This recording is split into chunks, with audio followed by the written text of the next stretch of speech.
राजा जनक के सीता के स्वयंवर का संदेश विश्वामित्र को मिलता है और विश्वामित्र राम और लक्ष्मण सहित राजा जनक के दरबार में पहुंचते हैं और दरबार में धनुष यज्ञ आयोजित होता है। धनुष यज्ञ में सारे राजा लोग आते हैं और उसमें राम भी शामिल होते हैं, लक्ष्मण भी होते हैं, उनके गुरु का आदेश भी होता है। तो गुरु के आदेश से धनुष को निवण प्रणाम करते हुए राम जैसे ही एक हाथ से धनुष को झटके में उठाते हैं और उस पर प्रत्यंशा चढ़ाने का प्रयास करते हैं। जैसे ही धनुष की प्रत्यंशा राम चढ़ाते हैं, धनुष टूट जाता है और धनुष की ध्वनि इतनी गुंजायमान होती है कि पूरी पृथ्वी कंपायमान हो जाती है। धनुष के टूटते ही स्वयंवर की शर्तें पूरी हुई और राज दरबार में खुशियों का माहौल होता है और सीता वरमाला लेकर के राम दरबार में उपस्थित होती है, राम को वरमाला पहना देती है। सीता का विवाह राम के साथ धनुष यज्ञ के अधीन होते हुए संपन्न हो जाता है और इस विवाह की सूचना राजा दशरथ को दी जाती है। राजा दशरथ अयोध्या में खुशी का माहौल हो जाता है, दोनों परिवारों में विचार होता है और राजा दशरथ के चारों पुत्रों का विवाह राजा जनक के 4 पुत्रियों के साथ में होता है। ऐसा कार्य निवृत्त होने के बाद में राजा जनक मन में ये विचार लाते हैं कि अब वृद्धावस्था की ओर है, मुझे अब वनवास की ओर गमन करना चाहिए, राजकाज का काम अब युवराज राम को सुपुर्द कर देना चाहिए।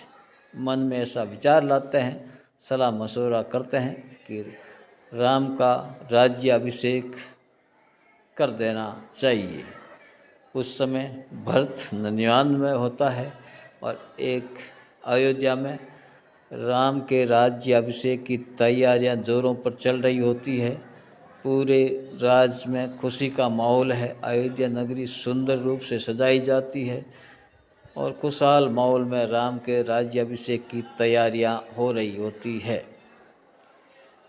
मगर नियति को कुछ और ही मंजूर होता है।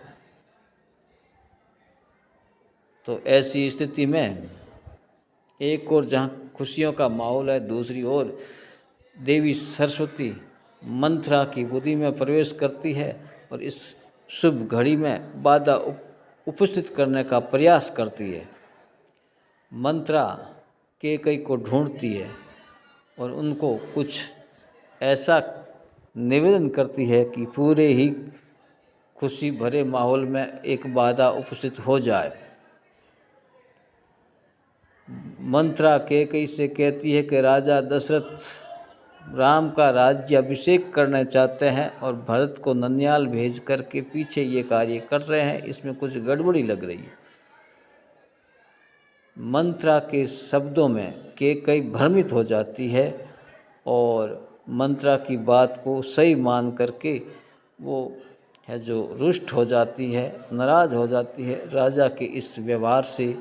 और मंत्रा के द्वारा जो बात इस ढंग से कही जाती है कि वो पूर्ण रूपेण प्रभावित हो जाती है और अपने पुत्र भरत को राजगद्दी प्राप्त करने के लिए कुछ न कुछ तरकीब सोचने लगती है।